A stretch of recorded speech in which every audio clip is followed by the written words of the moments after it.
The final week of Ethan's stay arrived faster than Laura could have imagined. The house felt simultaneously full and empty. Full with the energy he brought and empty with the looming thought of his departure. Each day became precious, each shared conversation or quiet moment more significant. Laura tried to savor every laugh, every detail of their routine, and every small interaction that had grown into a comforting rhythm over the past few weeks.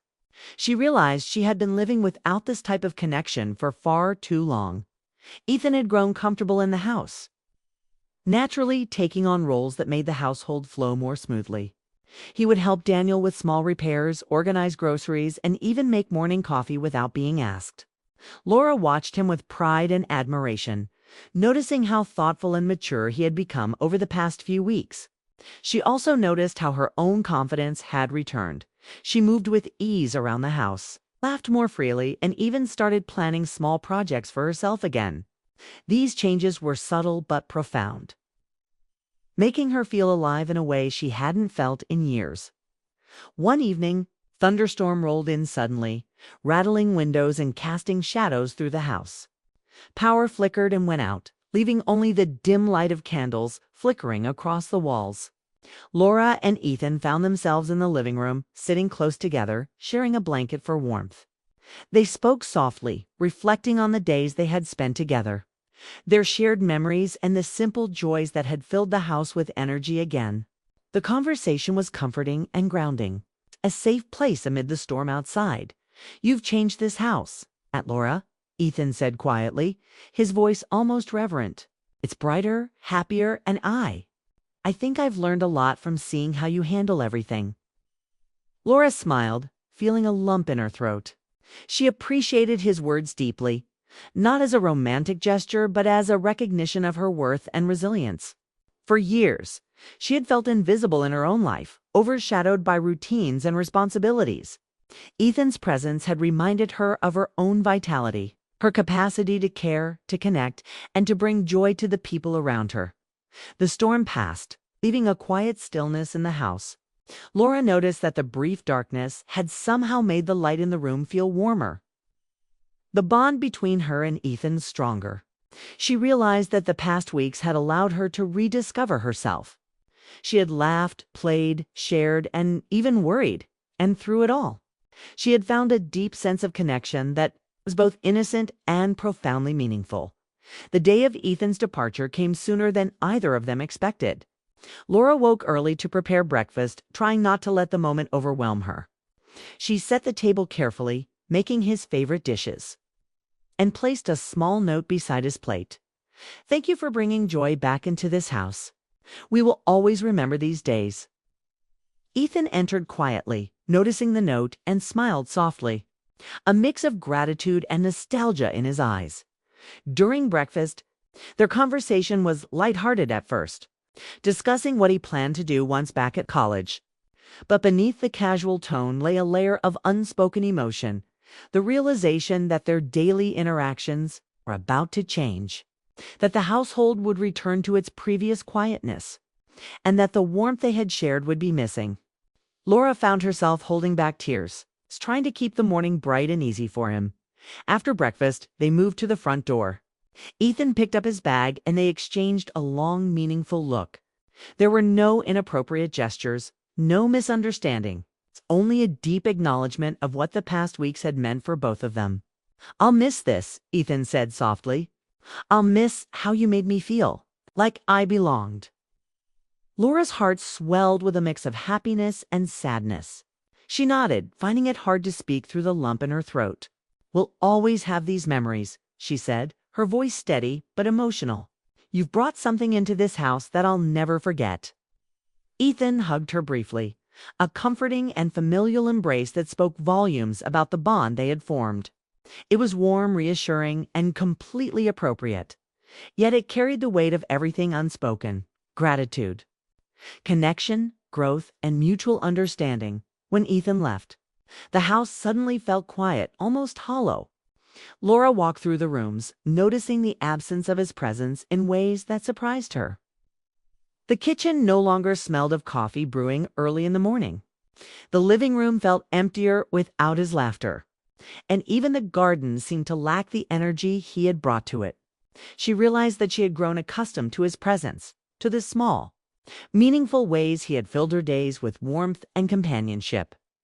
Daniel returned home later that evening, unaware of the emotional shift that had occurred in the household.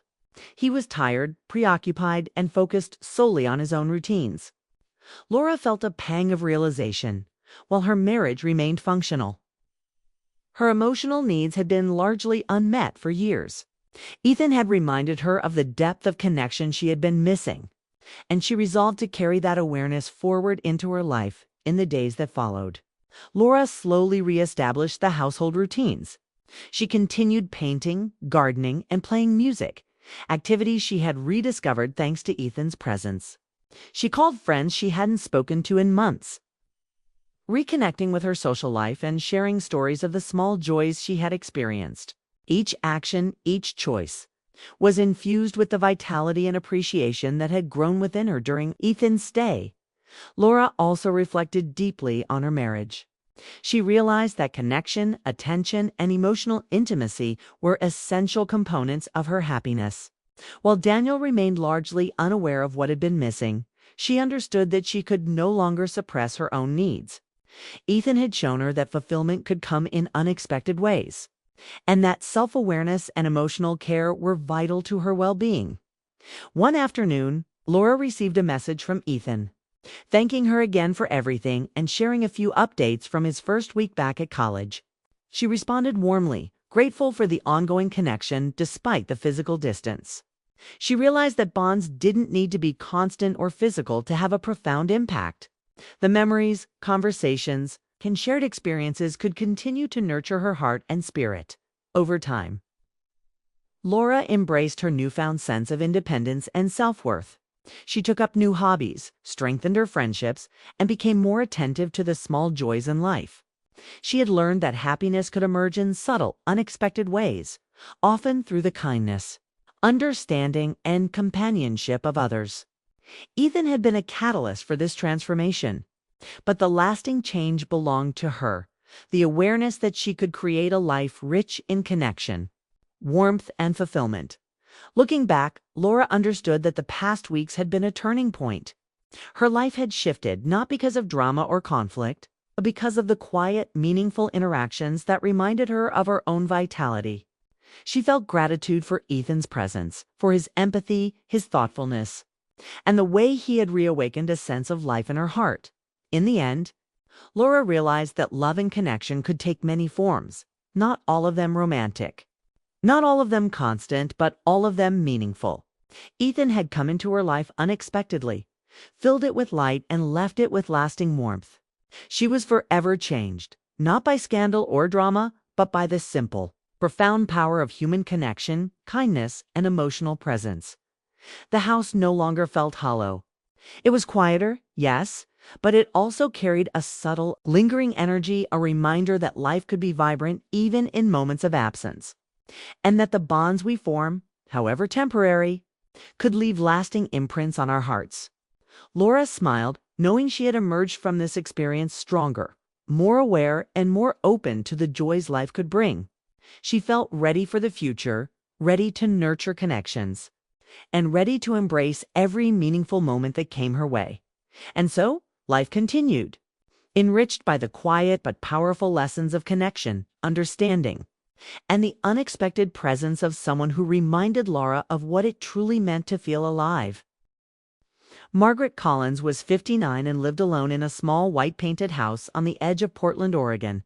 Her days passed quietly, marked by routines that no longer brought joy: morning coffee, feeding the cat, flipping through TV channels she barely watched. 2 years had passed since her husband Greg died, but the house still echoed with his absence. The smell of his books, the chair he used to sit in, the sound of his laugh, she could almost still hear it, was all there, but faint, like an old photograph left too long in the sun. She didn't complain. She'd built her life around peaceful habits, tending her garden, reading novels, and ordering little things online that made her feel like someone was still thinking of her. That morning was the same as any other. The autumn air outside carried the scent of wet leaves. and the soft light through the window made everything in her kitchen look golden. She had ordered new curtains the week before. Okay. And she expected them to arrive that day. The doorbell rang while she was stirring her tea. It startled her a bit. She wasn't used to visitors. She put down her cup and opened the door. Standing there was a young man, tall, lean, and smiling, holding a large box.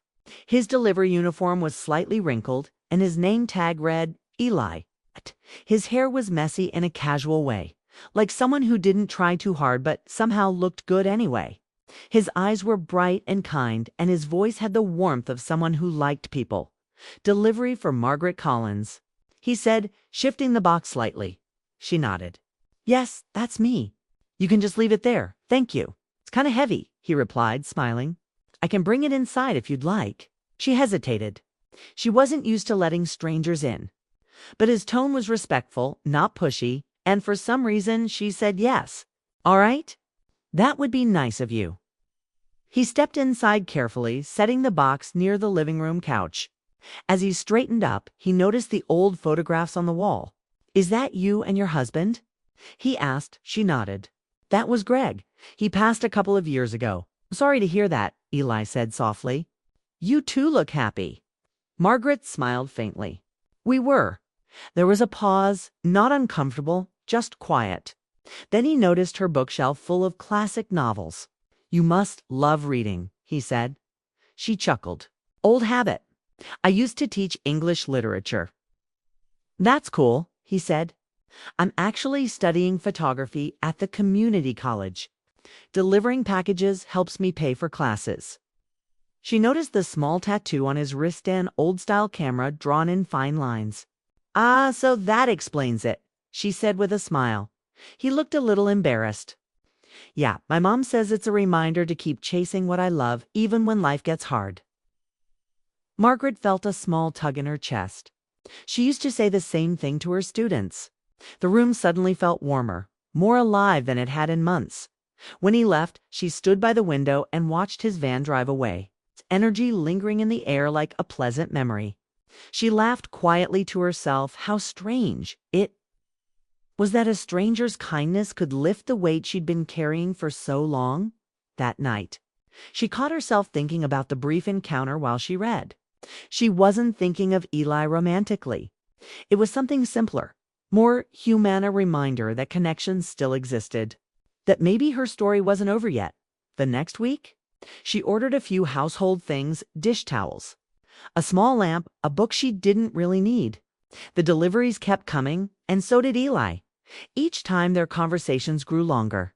He told her about his photography class, about how he wanted to capture real people in his photos, not models. She told him about her teaching days, about how she missed watching her students discover stories that made them feel alive one day. When he came by with another package, he looked at her garden through the window. "Your flowers are amazing," he said. "They look like something out of a painting." She smiled, proud. "Gardening keeps me sane," she admitted. "Would you ever let me take photos here?" he asked suddenly. "For my project. It's called Hidden Beauty, about finding stories in everyday places. Your garden would be perfect." Margaret blinked, surprised. "You really think so?" He nodded, definitely. "It feels peaceful but alive at the same time." "That's rare." She hesitated. No one had called anything about her life beautiful in a long time. "All right," she said finally, "but only if you promise not to make me look old." Eli laughed. "That's impossible." She didn't know if he meant she looked young or if he was just being kind, but either way. The words warmed her. He came by that weekend with his camera. It was a mild afternoon, the kind that smelled of earth and fading sunlight. The garden was in full bloom, roses, lavender, marigolds, all glowing in soft gold light. "Just act natural," he said, setting up his camera. "You don't have to pose, just be you." Margaret felt awkward at first. She wasn't used to being the subject of anyone's attention, let alone a young man's camera. But Eli had an easy way about him. He talked while he worked, making her laugh about his photography mishaps, like the time he accidentally deleted an entire memory card or fell into a pond trying to capture a reflection. little by little. Her self-consciousness faded. He took photos of her watering plants, arranging flowers, and sitting on the wooden bench under the maple tree. The afternoon light danced around her, softening the lines on her face, turning silver hair into something radiant. When he finally showed her the photos on his camera screen, she gasped. "Is that me?" she whispered. Eiley smiled. "Yes, that's you."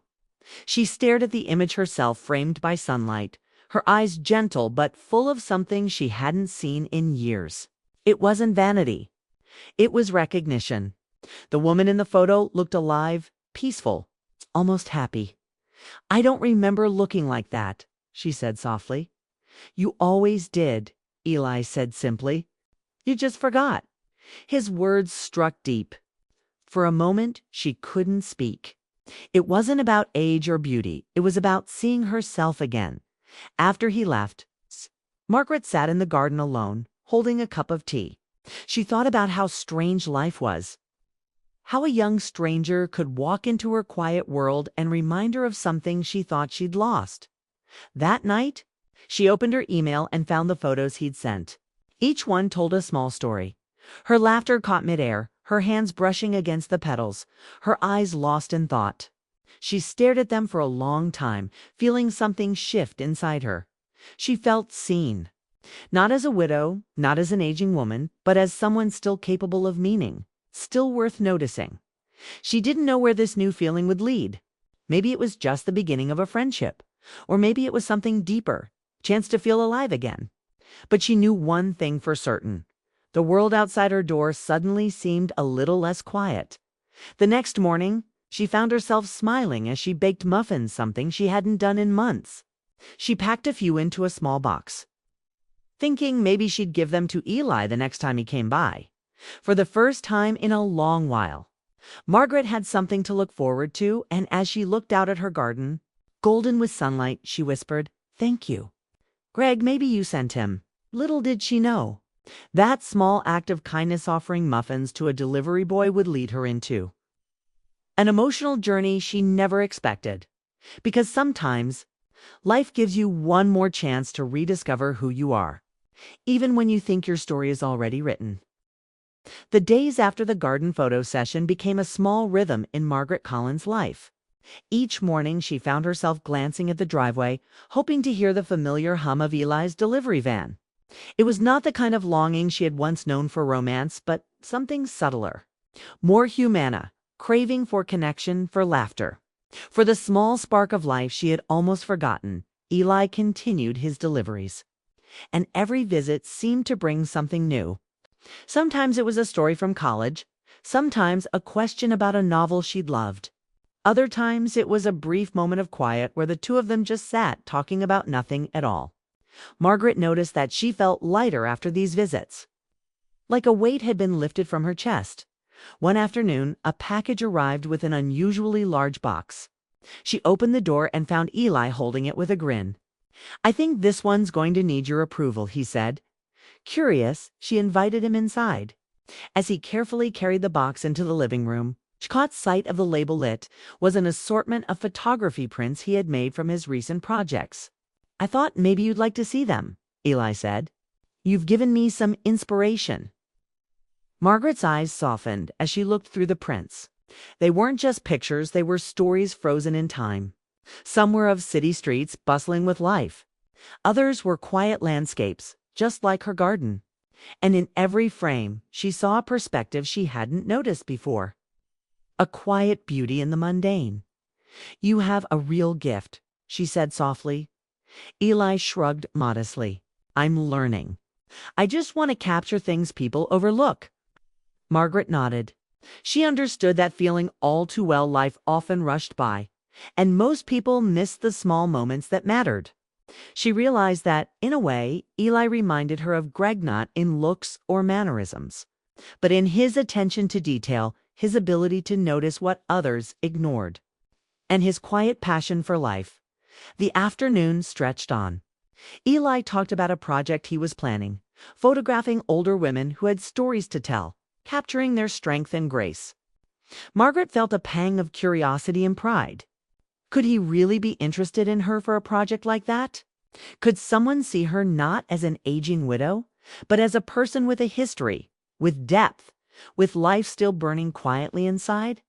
You know, she said slowly, I never thought anyone would want to photograph me like that. You've got stories, Eli replied, looking directly at her. And I want to show them.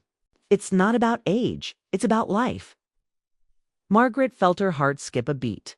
His words were innocent, yet they stirred something deep inside her.